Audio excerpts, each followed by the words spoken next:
Hi everyone. In this video, we are going to see the summary and analysis of the poem She, written by Lakshmi Kannan.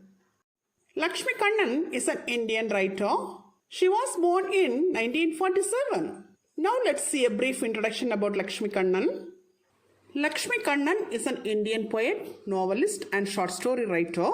Her Tamil pen name is Kaveri. She was born on August 13, 1947 in Mysore. She graduated in English language and literature at the University of Delhi. In 1977, she earned her PhD from Jodhpur University. In addition to writing, she taught English for 15 years. She is a gifted and versatile bilingual writer. She is proficient in both Tamil and English. She has translated her works and also the works of others from Tamil to English. She has to her credit 9 volumes of poetry, fiction, criticism and translation. Now let's see a brief introduction about the poem She, written by Lakshmi Kannan. This poem is about an Indian woman. She has no name and no identity. She is a common feature of every household in India. This poem describes the external attributes of an Indian woman's existence and her inner life of subordination and oblivion. She has a look of well-being, but she experiences great distress deep within. Now let's see the text of the poem. Stanza 1. She wears well-tailored clothes and value judgments with flair, filling them out with her form that houses a being tight and spring-tensed. In this stanza, the poet says that she wears tight-fitting clothes very elegantly and says value judgments with innate talent. Outwardly, she looks like a well-dressed and well-talented modern woman, but within herself, there remains a being unobserved who is tensed and insecure. Now stanza 2.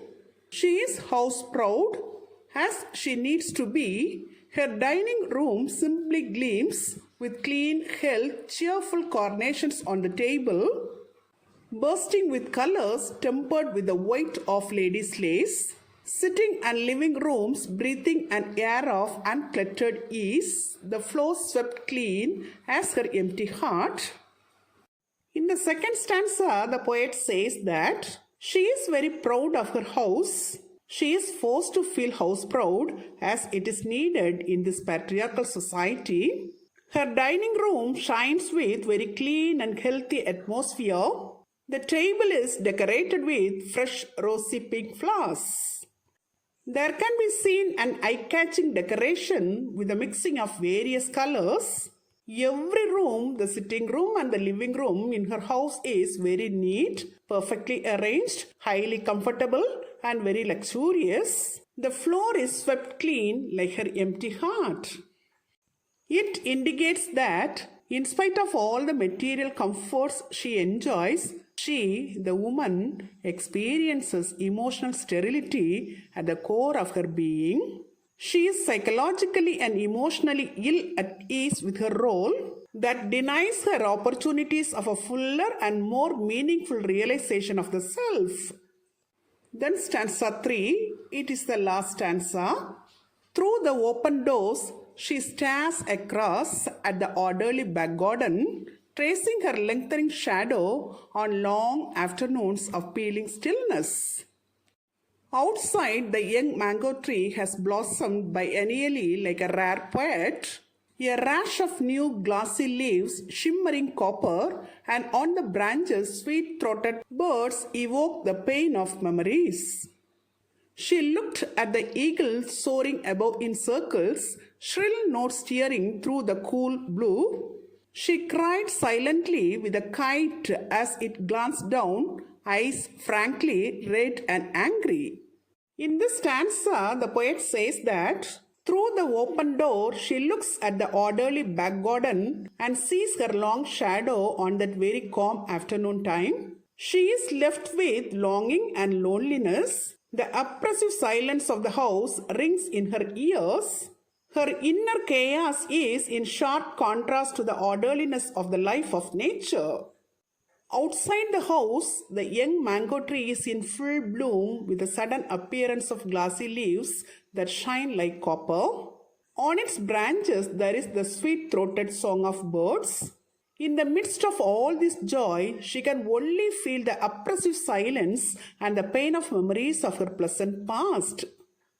She looked at the eagle flying very high in circles with its shrill cry tearing the vast expanse of the blue sky. This spectacle of total freedom of movement and expression serves as a painful reminder of her own social confinement. The eyes of the kite are frankly red and angry as it cries out at some injustice or loss, but she, the woman, suffers silently. Even the note of protest is muted. Till now, we have seen the summary of the poem She. Now let us see the analysis of the poem. This poem consists of 3 stanzas and totally it has 33 lines. It is about a nameless woman who is leading an orderly and contented life but feels an emptiness within and breaks down at the end. In a patriarchal society, woman is regarded as a non-entity and consequently no attempt is made to give her a distinct identity. This poem portrays the condition of women in patriarchal society.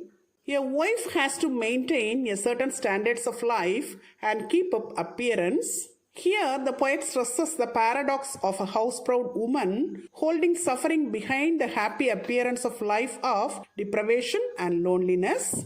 In this patriarchal society, a woman has to play various roles. She plays them perfectly without protest to make a happy home. This poem presents the ever-existing problem of a woman, distinct identity or identity of her own. The poet pictures out the contrast of a woman's inner and outer appearances. She looks very confident, contented and modernized outwardly, but psychologically and emotionally she is ill. Most of the time, women become unarticulated and suppress their emotions which make them dissatisfied. The themes of this poem are women's lack of self-expression in a patriarchal society, emotional and psychological sterility of the woman at home, woman's inner chaos contrasted with the orderliness of the garden, and growth in the context of woman versus nature.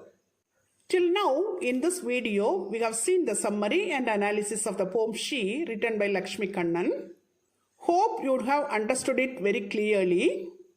Thank you for listening. For more videos on English language and literature, subscribe and watch our YouTube channel, English Language Waves.